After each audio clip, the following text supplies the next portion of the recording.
Rudens ratas į sekmadienio futbolo lygos kasdienybę įsiveržė su puikiamis naujienomis. Legendinio sostinės Žalgirio nemažiau legendiniai fanai pagaliau pribrendo sugrįžimui. Sugrįžimui į SFL, kurį kad daug kadaise paliko, išėjo, bet pažadėjo sugrįžti. Ir sugrįžo. Sostinės futbolas tiesiog pakraupęs.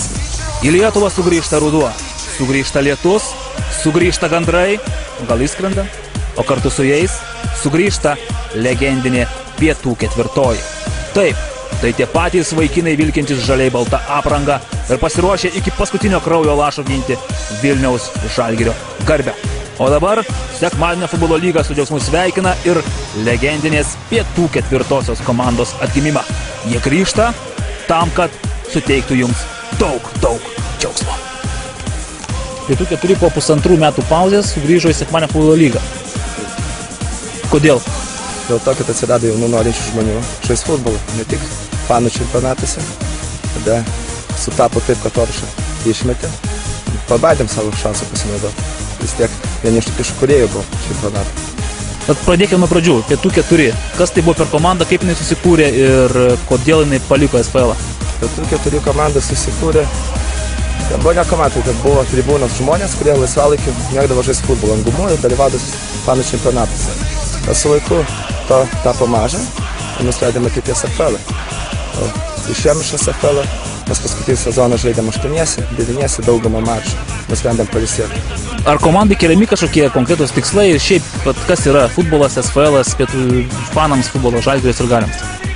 Tikslai jokie kol kas nekeliami, žaisti ir gauti praktikas šį pusmetį. Kitais metais, kai susigrąžėsim visus žmonės, tikėkimės kelsim į aukštus tikslus.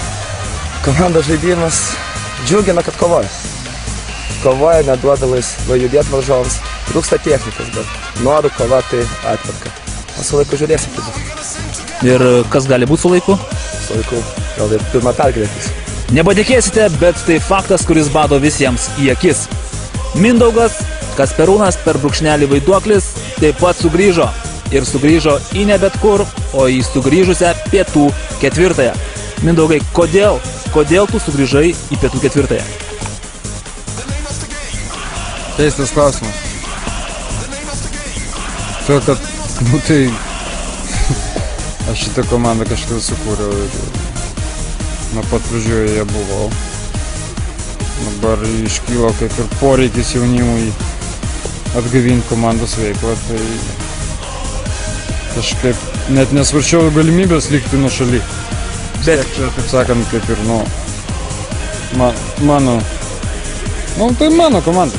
Bet iš prestižinio A diviziono leistis į ne visai prestižinį D1. Ateina laikas grąžinti skolas.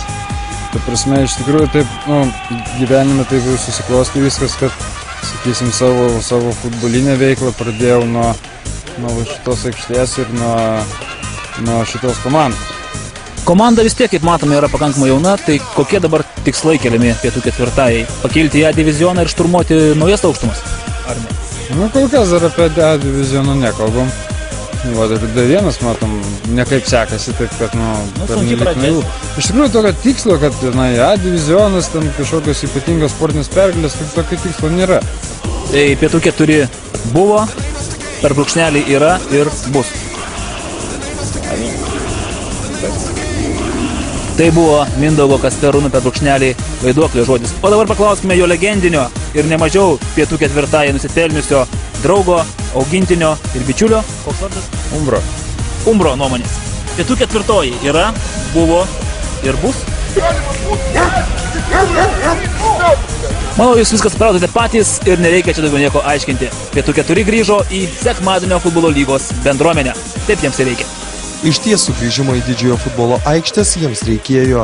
Ir nors pradžia buvo sunki, netrukus į žaliai baltų kiemą atėjo ne tik įvarčiai, bet ir pergalė bei tikėjimas, kad visa tai ilgo, bet pasiutusiai malonaus kelio į futbolo viršūnę pradžia.